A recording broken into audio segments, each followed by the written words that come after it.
Déjame saludar en estos momentos a nuestro amigo Rodrigo Alcubilla, eh, colaborador de Sin Línea MX, a quien me da mucho gusto saludar, maestro en humanidades, licenciado en filosofía, el famoso crítico político. Mi querido Rodrigo, ¿cómo estás? Te mando un abrazo. Buenas tardes.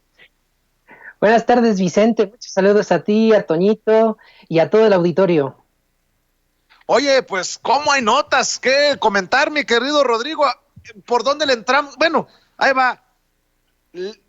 Con esto de la toma de la Comisión Nacional de Derechos Humanos, con esto de las manifestaciones por el agua en Chihuahua, se me viene a la mente que a lo mejor nos puedes ayudar con la manipulación de los derechos humanos desde la oposición y desde un sector de la prensa, ¿eh? Sí, mira, a propósito de lo que dices hace rato sobre este abogado que se siente más que los demás y cómo se han presentado algunas otras personalidades del mundo político y empresarial, pues me queda claro que, en primer lugar, estas personas se acostumbraron a ver al pueblo y a nuestros derechos y las crisis que han generado ellos mismos desde arriba y desde afuera. Por ejemplo, cuando se iba a quitar la pensión a expresidentes, Felipe Calderón salió a decir que con las pensiones, aunque recortaran las pensiones a todos los expresidentes, que qué podías hacer con 820 pesos mensuales. El mundo de estas personas es tan cerrado y es tan ficticio que no tienen ya dimensión de lo que dicen, de lo que presumen. ¿Qué no se haría con 820 pesos al mes, en primer lugar? Eh, y la oposición ha utilizado los derechos humanos como moneda de cambio, como pretexto, como botín político y últimamente los ha utilizado como arma. Se está justificando, por ejemplo, el derecho a la libre expresión. Lo están usando para golpetear, denostar, descalificar tanto a las acciones del gobierno como a los ciudadanos que de alguna forma tratamos de cooperar con ese progreso de esta administración, como en su momento desde nuestra trinchera, y a pesar de ellos lo hicimos con las administraciones anteriores, lo hicimos con Peña Nieto, con Calderón, lo hicimos con Fox, lo hicimos con todos. Cada quien seguimos aportando desde nuestra trinchera lo que nos correspondía. Y no porque fuera el presidente en turno o el partido en turno uno u otro, nosotros dejamos de hacer nuestra chamba. Lo que sí es que estas personas empezaron a justificar sus actos diciendo que defendían nuestros derechos humanos. Ahorita lo más relevante, lo más notorio, es la toma violenta de la Comisión Nacional de los Derechos Humanos. La presidenta de la comisión, Rosario Piedra Ibarra, se ha mantenido muy prudente, porque bien podría pedir la intervención de la fuerza pública para desocupar el inmueble, pero en lugar de eso le está apostando al diálogo. Que hay una tarea muy pendiente en materia de derechos humanos, eso sí es cierto. Que el reclamo de algunas de las manifestantes que hicieron la toma violenta de la comisión también es cierto. La violencia contra las mujeres es un problema real que no se puede dejar de lado ni se puede dejar en un punto secundario de la agenda. Tiene que ocupar un lugar principal. El enorme problema es que, y para nadie es un secreto, desde la oposición y muy particularmente desde el PAN, se infiltran estas movilizaciones y se violentan, invisibilizando así el verdadero problema, el de la violencia contra las mujeres. Voy a poner un ejemplo. Cuando fue ese performance que hicieron en el Zócalo, El violador eres tú, yo me acuerdo, fue el 30 de noviembre del año pasado, en 2019, yo estaba en Palacio Nacional, fui a recoger nuestras acreditaciones para ir al evento del 1 de diciembre en el Zócalo de la Ciudad de México. Y estaba yo al interior de Palacio Nacional en la sección de comunicación social y se escuchaba hasta adentro el performance de las chicas. A las chicas yo las vi marchar, entraron por la calle de Madero, otras entraron por 5 de mayo y no realizaron ni una pinta, no rompieron ni un vidrio, no robaron absolutamente nada. Llegaron a la plancha del Zócalo, hicieron su manifestación, se escuchaba hasta dentro del Palacio Nacional. Y ese día, en los noticiarios, la noticia fue efectivamente la violencia contra las mujeres. ¿Qué pasó después? Que se hicieron otras marchas y otra vez con lujo de violencia, y lo que ocupaba los encabezados, las 8 columnas y los noticiarios era la violencia en las marchas. Ese es un problema que cuando se ejerce la violencia se invisibiliza el problema. Te voy a poner otro ejemplo. El caso del COVID-19. El coronavirus es algo real y es algo que azota no nada más a México, como lo trata de hacer ver la oposición y particularmente el PAN, sino al mundo entero. ¿Y qué derechos se podría estar violentando?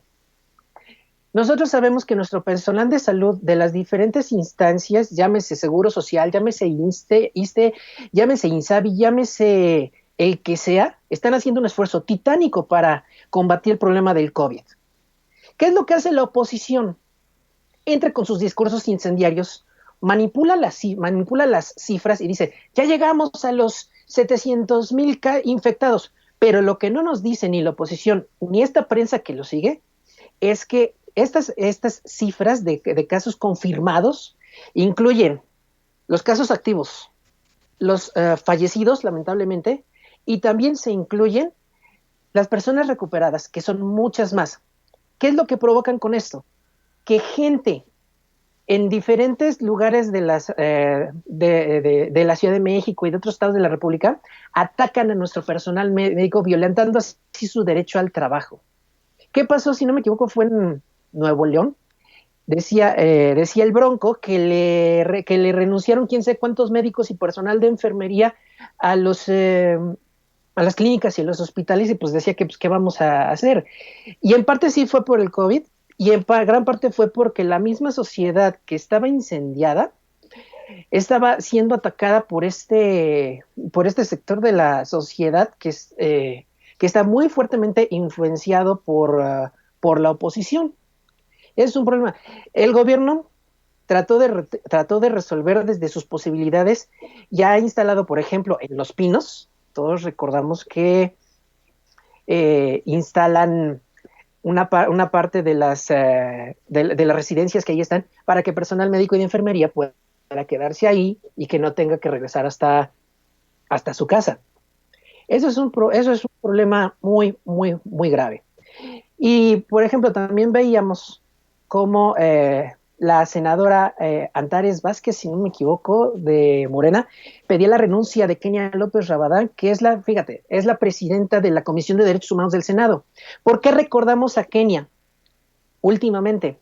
Recordaremos que ella fue la persona que dijo que la terna que mandó el presidente Andrés Manuel López Obrador para seleccionar, para elegir al siguiente director del Consejo Nacional para Prevenir la Discriminación, el CONAPRED, Kenia López Rabadán dijo que era una simulación y que era una vergüenza para las mujeres que una mujer indígena fuera a dirigir la CONAPRED. Palabras más, palabras menos fue lo que dijo. Y la senadora Antares decía, ¿cómo es posible que una persona así esté dirigiendo la Comisión de Derechos Humanos del Senado? ¿De dónde viene Kenia López Rabadán? Viene del PAN. Y otra cosa, es una senadora plurinominal. Nadie votó por ella, no hizo campaña. A ella le cayó el escaño en el Senado y tiene un lugar ahí. Y en lugar de hacer propuestas, porque no le he escuchado una sola, lo que hace es atacar las propuestas que hace el gobierno y se suma a este tren de estar en contra de Andrés Manuel sin proyecto atrás. No traen absolutamente nada. Y así podríamos seguir enunciando otras cosas mucho más graves. ¿Cómo se utiliza, por ejemplo, el tema tan delicado de los niños enfermos de cáncer para poder atacar a la actual administración diciendo que hay falta de medicamentos? Y paralelamente tuvimos en Chihuahua, encabezado por Javier Corral, también panista, que les cacharon una bodega donde estaban reteniendo los medicamentos que mandaba la federación al Estado. Y entonces el Estado entraba con la gente y le decía, pues es que no tenemos medicamentos, pero la federación sí los mandaba. Y recordamos como, por ejemplo, tanto el presidente como el subsecretario de Promoción y Prevención de la Salud, que ahorita es el vocero del COVID-19, Hugo López-Gatell, salía a decir, Pues los medicamentos sí se están mandando, los medicamentos sí se están enviando. Entonces tratamos de saber dónde está el problema, y entonces podemos ver que la oposición tiene puros intereses económicos, intereses políticos, está hambrienta por recuperar el poder, y en lugar de hacer propuestas, los tenemos yendo a los noticieros pedorros, por ejemplo, con Carlos Loret de Mola, con Ciro Gómez Leiva, con Joaquín López Dóriga, los tienes contratando a disque asesores, que nada más en puras pendejadas, y perdón que lo diga así, pero sí me encabrona, como el tumbaburros Luis Alberto Rosas. Y yo me pregunto, ¿qué va a pasar el día que Dios no lo quiera, ocurra una desgracia? Ahí vamos a tener al tumbaburros culpando al gobierno de Andrés Manuel porque no hizo, porque no proveyó, porque no compuso y no asumiendo su responsabilidad. La oposición es muy necesaria, es muy, muy necesaria, pero como lo escribí en la columna en Sin Línea MX, hacia el final de la última columna de Al Rojo Vivo que escribí, puse, México sí necesita una oposición, pero no como la que existe hoy, porque no tiene un proyecto que beneficie a los ciudadanos. Y la única idea que traen bien fija, que es la de estar en contra de Andrés Manuel, simplemente Sí. no nos sirve, es inútil y es completamente irrisoria. Órale, pues ahí está la dura forma de cerrar esta colaboración, y te agradezco mucho que nos acompañes, y yo quisiera que antes de que te vayas invites a las personas para que te apoyen en tus esfuerzos independientes y apoyen los esfuerzos que están haciendo los amigos de Sin Línea MX en diferentes plataformas, Rodrigo. Sí, como no, Vicente, en Sin Línea MX nos encuentran como Sin Línea MX en todas las redes. En Twitter tuvimos que hacer un cambio. Ahora somos Sin Línea-MX, repito, Sin Línea-MX. Así nos pueden encontrar en la cuenta de Twitter. Y en el Crítico Político, pues nos encuentran como el Crítico Político, tanto en Facebook, en Twitter, en Instagram y en YouTube. Ya nos dieron la URL personalizada y estamos como Crítico Político Oficial. Ese es el canal donde se pueden suscribir. Tenemos nuestro canal alternativo, que es el Crítico Político, donde hacemos, digamos, un respaldo de nuestro material también. Pero en YouTube se pueden suscribir como como Crítico Político Oficial, y ya tenemos una cantidad muy, muy pues considerable de videos, tanto en YouTube como en Facebook y en la página web, que es Vida en Mex, como Vida en México, pero hasta Mex, vidaenmex.blogspot.com. Muy bien, pues Rodrigo, te agradezco mucho. Gracias por estar siempre al pie del cañón aquí en Sin Censura, y sigan echándole ganas tanto en el Crítico Político como en Sin Línea MX. Un abrazo por lo pronto. Gracias, igualmente va de regreso el abrazo para ti, para el equipo y para todo el auditorio. Gracias, es Rodrigo Alcubilla, colaborador de Sin Línea MX.